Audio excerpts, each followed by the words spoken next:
Okay, so what is up, Jonah? How are you? You played some golf. That was pretty sick. Did you do any research about UFC 252? No, I didn't get a chance to. I researched a couple of the fights. All right, sick. There's the main and the co-main. Yeah. Okay, so for my predictions for the main card, because basically like one of the like main card fights got canceled because Ion Cutelaba got COVID. So he has to like quarantine, but hopefully he'll be in there for next week's fight, I think, or maybe later this month, I think. But yeah, then Gilbert Burns' little brother, plugs in that spot. So a little bit of a downgrade, but not too much. But yeah. And then, so for the UFC 252, Stipe versus Cormier 3, I'm going to go through and do my predictions. So, crap, dude, my phone's like glitching out. Like it's been so bad. Okay, so for the first bout, it's well, actually, I'll do the prelim like featured one, and it's Jim Miller versus Vince something. I have no idea. Pichel or something. I don't know. Jim Miller, he's coming off a really impressive victory, like armbarred a really hot like contender, Roosevelt Roberts, and I think that's going to be I think this fight could be pretty good. But I really like Jim Miller. Like he's looking really strong and he's looking really good. Like he got Lyme's disease a little bit ago, like during kind of like the one, like kind of during like not his like kind of in his prime year. So he's kind of been recovering from that and he's looking really good. So I think that he'll probably take the dub there. And then moving on to John Dodson versus Merab. Dude, I struggle with Merab's last name. It's like Diavashvili. Where is he from? What is that?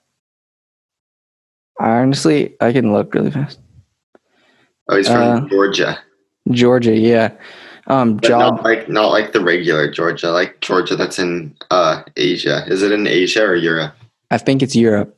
Okay, yeah, but I'm not completely sure. It's either Eastern Europe or Western Asia. I don't know. No, yeah, he's definitely not from Atlanta. No. But so John Dodson, definitely gonna go with. Dude, this one's really hard for me because John Dodson has the resume. Because he's lost to a few guys, but he beat Nathaniel Wood, who's like a really up and coming contender at the bantamweight division. Yeah, he's literally lost to like Jimmy Rivera. He's fought Peter Yan, the current champion, lost him in a decision, beat Nathaniel Wood in his last fight out. Marlon Moraes lost a split decision to him, who is like one of the top contenders in the league. In the division. I don't know if he's number one, but he actually might be number one right now. But yeah, he's fought just some absolute beasts like Eddie Wineland, fought Demetrius Johnson, GCA Formega, TJ Dillashaw, Tim Elliott, dude, like so many good fighters.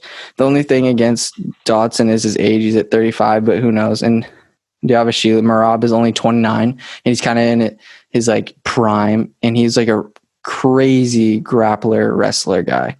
But they have him down as a striker, but his ground game is pretty insane, and he's really aggressive. And he broke his all-time takedown record against Gustavo. Like he took him down so many times, but Gustavo still did a good job.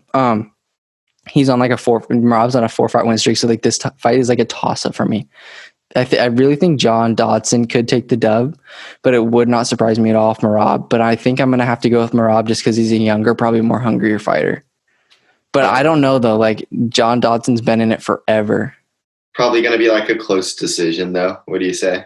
If I could see it being a unanimous decision. Yeah. Yeah. If Merab wins. Mm-hmm. Yeah. I can definitely see that for sure. And but beside like Merab, this is going to be a real big step up in competition compared to everyone else he's fought. Like he's finally in the top 15 now in the bantamweight, so he's going to have to start fighting some good guys in order to move up in the rankings. You can't fight people below you in order to move up. You know what I mean? Yeah. So he's going to have to start. I'm really excited. Those guys are bangers. And John Dodson stands at a whopping 5'3". Jeez. Mm-hmm. And then Herbert Burns is coming off a good dub. I think he got one off he submitted Evan Dunham. I forget exactly what it was. Yeah, it was a rear naked choke. Herbert Burns looks pretty good. I don't really know much about his opponent because his opponent is literally like it's his first fight in the UFC, and he doesn't even have a profile picture. So, he was in the professional fight league, so I'm pretty sure Herbert Burns is probably going to take this dub. But you never know. As we've seen in the past, there's been so many guys that come in that we have no idea about, and they make huge statements coming into the UFC because the UFC knows what they're doing most of the time when they're signing guys. Right. And this is a little bit off topic, but if you're like a super short guy, like UFC is probably like one of the best sports you can go try out for, huh? Absolutely, yeah. Yeah. No, yeah, for sure. If you're a really athletic, like smaller guy, the UFC is probably like one of your best bets to become, or like MMA. Yeah, just in general. Mm-hmm. But yeah, that's going to be a good one. Herbert Burns is really good on the ground. Yeah, I'd expect him to be really good because his brother's literally one of the best fighters in the world. So you're picking Burns there. Yeah, definitely Herbert. So I'm going to have to go with I'm going with Merab, and then I'm going to go with Herbert Burns. And then for the third bout of the so I'm going with Jim Miller as the prelim feature bout also. But then for Dos Santos versus Rosenstrike, I'm probably going to have to go with Jairzinho Rosenstrike. Just even though I honestly like have no idea. Junior Dos Santos is coming off a couple losses. He lost to Curtis Blades, and I think he lost to Curtis Blades earlier this year, and then he lost to Francis Ngannou, which is nothing to be sad about. Or nothing to hang your head over because he's literally the baddest man on the planet, probably one of them. And Jairzinho Rosenstrike just came off a big loss to Francis Ngannou as well. Francis Ngannou is basically a heavyweight killer who takes out the best guys in the world because he's an absolute savage. But I think when it comes to this fight, I think that Rosenstrike probably is going to take the dub. Rosenstrike is also like the scariest looking fighter. Like he's probably the one that I'd be most intimidated by if I had to get in the octagon with him. Yeah, but Francis Ngannou is way scarier than Rosenstrike, and he proved it. He literally slept him in like 20 seconds. Oh, really? Francis Ngannou knocked out Rosenstrike in 20 seconds. Is Rosenstrike a hard hitter though? Like if he gets it going? Yeah. He was his fight against Alistair Overeem, the fight before Francis Ngannou. He was literally losing the entire fight. Was going to lose the fight, but he clips Overeem at the very end and won. Oh wow! Yeah. It was literally round 5, 4 minutes 56 seconds into the 4th round. He knocked him out with 4 seconds left in the round. That's crazy. In the last round. That's crazy. That's about as close as you can get. Yeah. I think I'm gonna have to go with Rosenstrike. So I'm gonna go with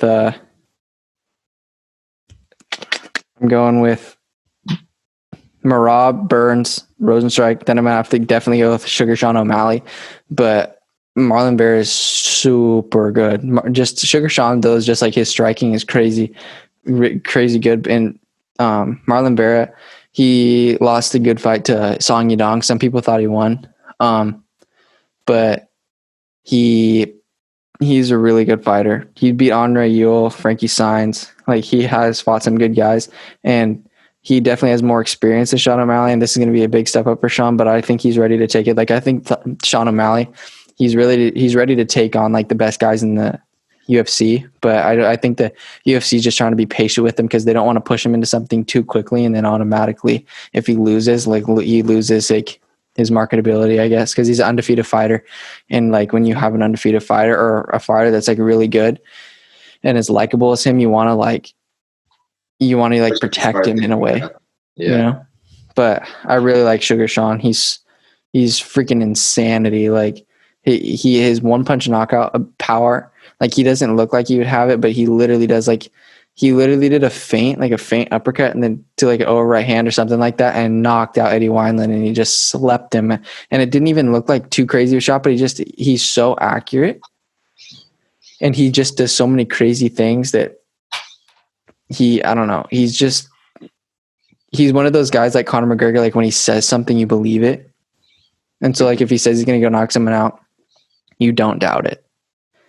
So I'm going to have to go with Sugar Sean on that. And then as for the main event of the evening, I'm definitely going to go with my dude.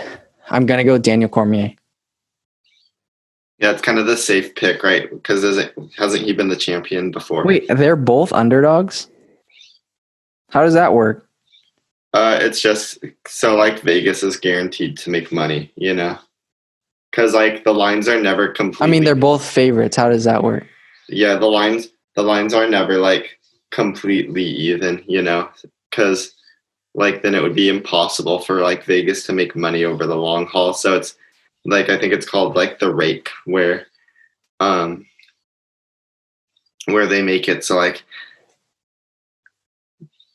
both ways they make money. That probably doesn't really make sense, but Yeah, but I'm going to have to go with Daniel on this one. Daniel Cormier, like, Stipe does look really good, and he's like, looks really good for a heavyweight. Like, he's pretty cut, he's pretty shredded. But Daniel Cormier, for the amount of rounds that they fought like a total of like 25 minutes basically. And I think that Daniel Cormier has won the majority of those minutes. And he was literally winning the entire fight. He was pretty much beating Stipe Miocic the whole time, the second fight. But Stipe made like the best mid-fight adjustment that started going to the body. And for some reason, Cormier didn't want to like protect his body. Like he didn't want to like make any adjustments or go to the ground.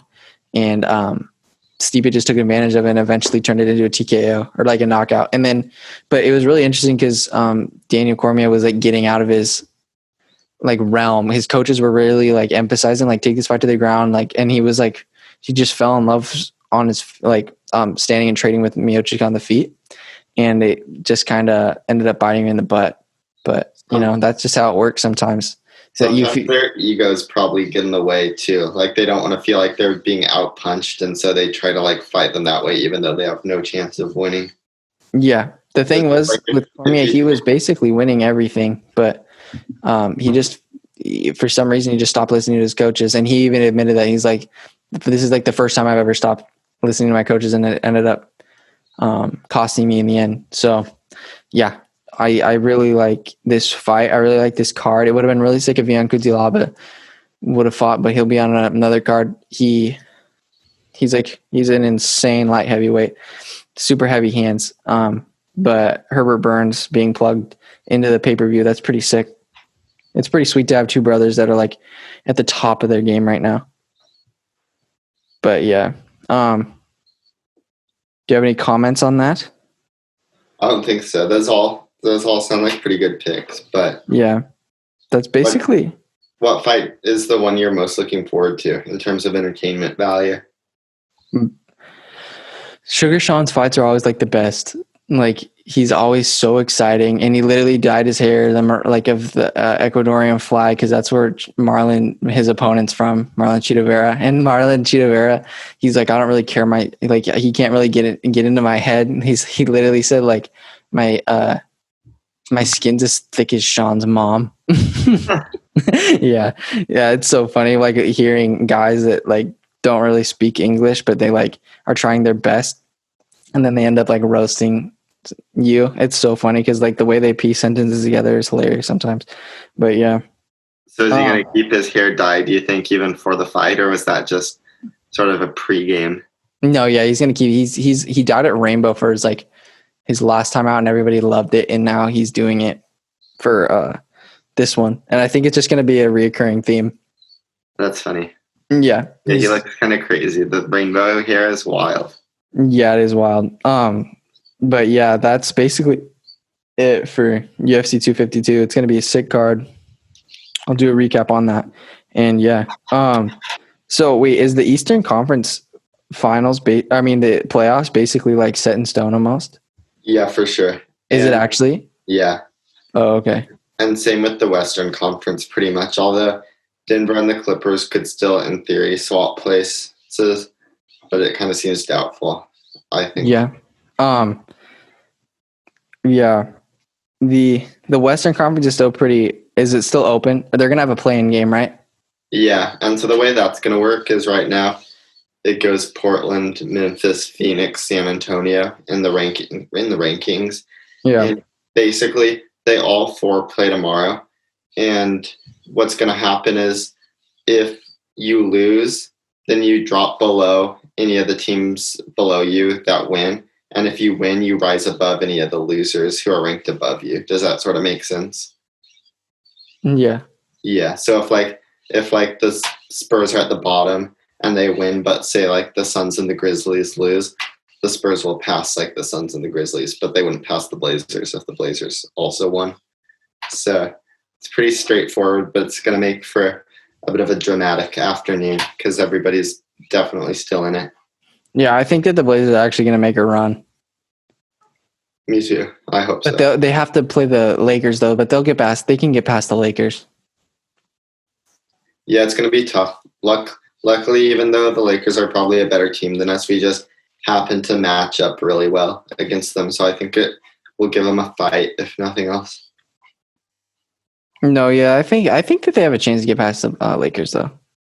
For sure. Honestly, the Blazers could literally make it to the finals. If they like, I think that they could get past the Clippers. Say Kawhi or something just like is off. Like you never know. The Blazers could get past the Clippers. Yeah, the Blazers could literally make it to the finals, I think. They're so hot. I don't really see us getting past the Clippers. That would be tough. Especially by then we're in the conference finals and the Blazers have such a short rotation that everybody's probably a little tired by then. But I see the Lakers as a possibility for sure. Yeah. It's so sick though, like for the UFC, how many guys are actually getting opportunities right now because they need so many guys to fight. Like there's like the Dana White's Contender Series that they have right now, and he usually doesn't give out like 5 contracts, but yesterday he did. Like they have like fights where like these contenders or whatever they fight, and then whoever like performs the best, he gives a UFC contract to, and he literally gave everybody contracts, which is pretty sick. Yeah, and I'm actually really excited because like there's guys that are just like that you never heard of that are probably going to be studs. And it's just like fun to watch them at the beginning of their career. Not like the beginning, but like watching their first fight ever and then following them through is pretty sick.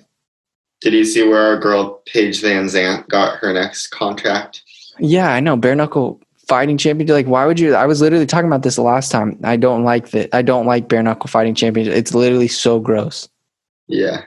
I don't know why she would do that. She wants to prove to everybody that she's not just a pretty face, but it's like, I want to know what her boyfriend's take or her husband's take on that is. Like just for like your health. Like that's not cool. Like if she actually faces a professional boxer that is legit, she's going to get absolutely peppered. Yeah, she's going to get pretty messed up, I feel like. Yeah, unless you get a first round quick knockout, you're going to get massively injured. Yeah, even if you win, probably.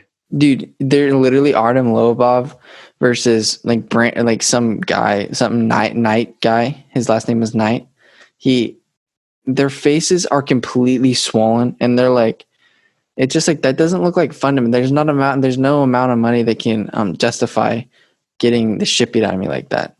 Yeah, for sure. I mean, I'm sure they're getting paid a crap ton of money, making a good living, but still, like, you are going to have permanent facial damage and you're going to need like facial reconstruction surgeries. You really think they make a lot of money?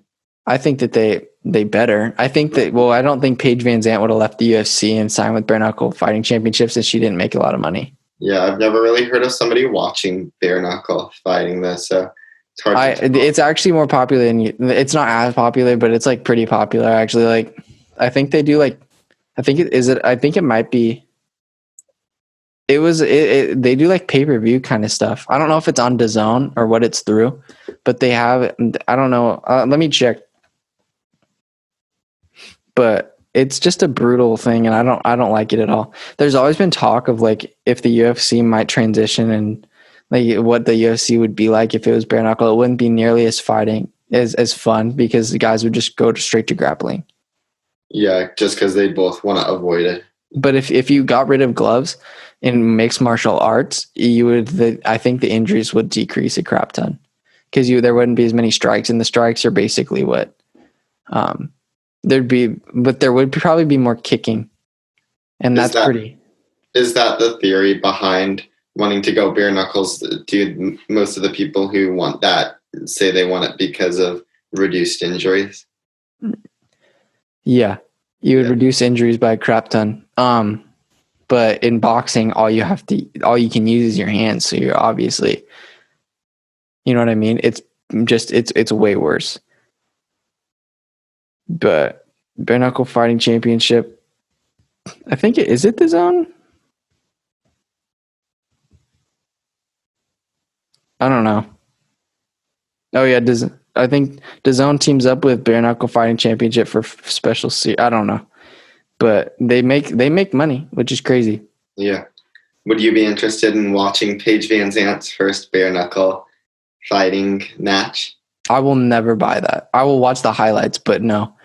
Yeah. Like one of Conor McGregor's training partners, Artem Lobov, like I was really interested to see because he fought a guy, Paulie Malignaggi, that had beef with Conor McGregor and wanted to like fight him before one of his like Conor he like Paulie Malignaggi helped Conor McGregor train for his fight against Floyd Mayweather, and apparently like Conor beat the crap out of Paulie, but Paulie like refutes it, and, and he's like, and so he just wanted to piggyback off of Conor McGregor and get a little popularity, but Conor McGregor literally released some footage and he was absolutely destroying, and everybody there vouched for Conor McGregor that he was killing him.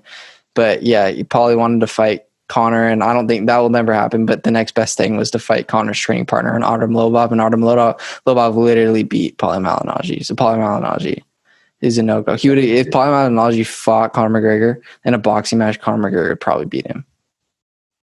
A lot of people don't want to admit it, but I'm pretty sure he would. Like he was literally peppering him.